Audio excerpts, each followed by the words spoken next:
Hi everyone, welcome back to my channel, or welcome if you are new. Today we're going to be going over the books that I read in March. I read a pretty good amount of books this month, so let's just jump right in so that we don't go on forever. The first book that I read was Finley Donovan Jumps the Gun by Elle Cosimano. This is the third book in the Finley Donovan series, and we are following her as she goes to a police academy to try and solve the continuing mystery from the previous books. And she's using being an author as a ruse to go to this police academy for citizens about learning how to be a police officer, I guess. I gave this one a 3 out of 5 stars. I did not like it very much. The first Finley Donovan I gave 5 out of 5, second I gave 4 out of 5, third I gave 3 out of 5. So yeah, they're kind of just working for me less and less as we go on. Something that I really enjoyed about the first 2 books was that you're kind of like watching her get into these kind of crazy scenarios, but they still make sense. Basically, in the first book that we learn that Finley Donovan is an author who's a recently single mother. She just got divorced because her husband cheated on her and he's a total dirtbag. And she is at a Panera with her editor, and she's talking about her book, and in the book there's a hit woman, and somebody overhears her and thinks that she is a hit woman and that she will kill people, and so she tries to hire her. So that's the premise of kind of the whole story, and it's really, really interesting, and there's a lot of like kind of crazy things that happen, but again, it's still believable. It's just like, whoa, that's crazy that happened. And this one, it felt a little less believable, and the storyline was kind of dragging for me. This one follows kind of more of the Russian mob, and I just wasn't super into it. Also, for some reason, I thought this was the last book in the series. I don't know what gave me that impression, but it's not, and Elle Cosimano just announced that she's signed on for to go on to 7 books in the series, and I think that that's just gonna be too much. So I may or may not continue reading in this series. We'll see. I might try the next one, and if I really don't like that, then I'll probably just put the series down. Also, the romance aspect, it's just not my favorite, and it kind of gets more sexual as you go on in the series, and I'm not a fan of any type of smut or sexual content in my books. That's just not something that I like to read, so that's something that did not work for me. The next 4 books that I read were the Sisters Grimm series, number 5 through 9. I made a whole video on this series. Sorry, my baby's right here and she's trying to get her bottle. I made a whole video on this series and all of my thoughts, so I'll be sure to link that in the description box. Description box? Somewhere up here. No, these are the cards. Description box is down there. Yikes. I'll link it so you can watch that one. Next, I read World of Wonders by Amy Nezuko-Matatel. I gave this a 4 out of 5. I really enjoyed this book. It's kind of a combination of personal stories and then also like tidbits about different plants and animals, like scientific tidbits. And I enjoyed that combination. I enjoyed learning about Amy's life and some of her experiences that she had, both as a young woman and as a mother. Being a mother myself, I really enjoy learning about positive motherhood experiences that kind of lift other women up. That's something I liked. It's very cozy, and I really enjoyed learning new things about the different animals and plants in this book. The next book that I read was The Girl Who Drank the Moon by Kelly Barnhill. I gave this book a 5 out of 5 stars. This might be my favorite book of the year. I'm not sure so far, but I really, really loved it. Basically, in this one we are following a witch who, there's a town called the Proctorate, I think, and each year they leave one of their babies in the woods as a sacrifice to the witch. And the witch keeps finding these babies and is like, this town is abandoning their babies in the woods every year. And so she's like, what the heck? And so she goes and delivers the babies to a neighboring family in a neighboring town that she feels is a good family and is respectable and will take care of this baby. So she's saving all these children because she thinks that the Proctorate is abandoning them. The Proctorate thinks that they are sacrificing to this witch. And so you're kind of following her, and she takes one of the babies and she always feeds the babies Starlight so that it can kind of help strengthen them and make them healthy. And she accidentally feeds this baby Moonlight, and it magics her. So she is now a witch as well. And so you're following her and the original witch and the whole story, and it wraps up really beautifully. I thought this was really wonderfully written. I loved each character is very unique and very sweet, and this is definitely a very cozy book. So if you're looking for cozy fantasy, this is one. I love cozy fantasy and I have been totally in the market for it, so this one really worked for me. The next book that I read is Nettle and Bone by T. Kingfisher. I gave this one a 4 out of 5 stars. You're following this girl. What's her name? I want to say it's like Mara. It is! You are following this book name. No. You are following a girl named Mara, and she is a princess who has become a nun.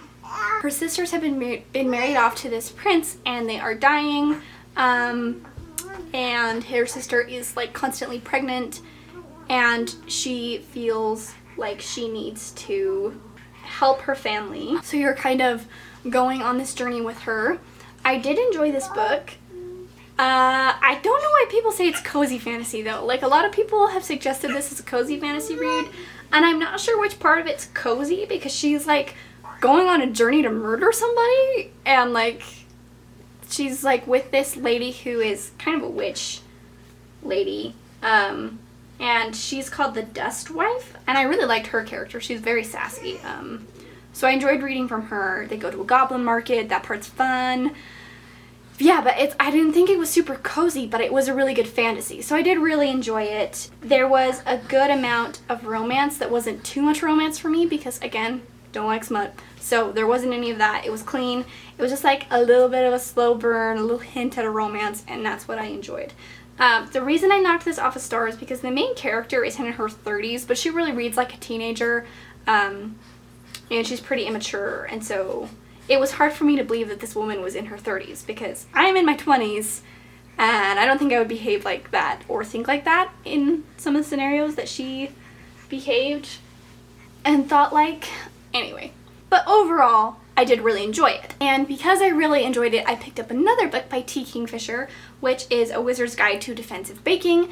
This book I gave a 5 out of 5 stars. This is cozy fantasy. So, this one, we are following a girl. Oh, puke. Sorry, we had a spit up incident. This book, we are following a young girl. She's 14. Her name is Mona, and she is a wizard, but she only has control over breads. And so she is a baking wizard. And basically, she finds a dead body on the floor of her aunt's bakery. And she's like, hold up, that shouldn't be there. So they contact the police, and this girl who is dead in the bakery has been murdered. And they accuse Mona of it, and she's like, I did not do that. And then we are kind of following after that. And she's being chased by an assassin, and the government's doing some shady stuff. She has to work with various people to solve the problem. I loved the use of baking in this book. I loved the descriptions of all of the baked goods. I loved Mona's character arc, her confidence as a baker and as a magician, witch. I'm not really sure what you want to call her. Someone who has magic. So yeah, I really enjoyed that. What I loved most about this, I think, is Mona's narrative voice in this book, because she kind of addresses the reader a little bit, but she's also like pretty sassy and like kind of sassy towards herself, and so I really enjoyed that narrative voice. I thought that it was very unique. This book also had very interesting and unique characters, and that's something that I really enjoyed. Each character felt fleshed out and like a three-dimensional person, and not just like a side character thrown in there. So the next book that I read was The Witch Haven by Sasha Payton Smith. I actually have it here. The Witch Haven by Sasha Payton Smith. The best part about this book is the cover. Okay. It's okay. I gave this book a 3 out of 5. So, or 3.5 out of 5. So a little bit more than a 3, but not quite a 4 for me.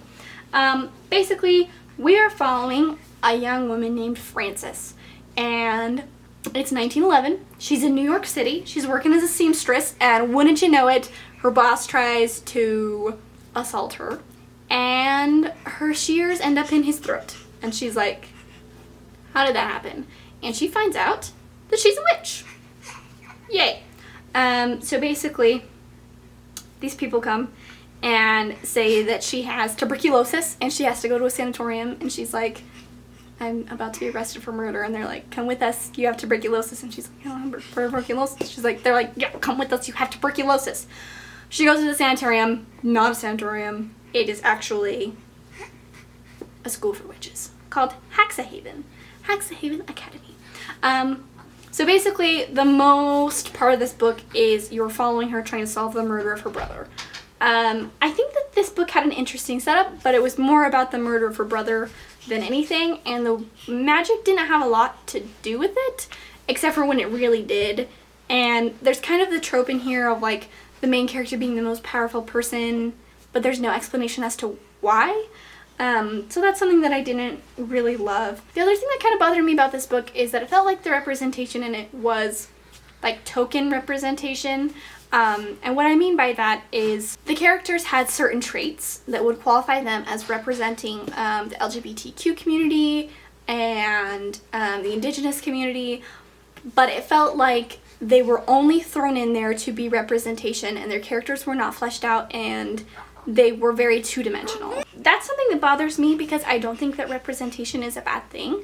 I think it's good to read about experiences other than your own and learn about people other than yourself and your community.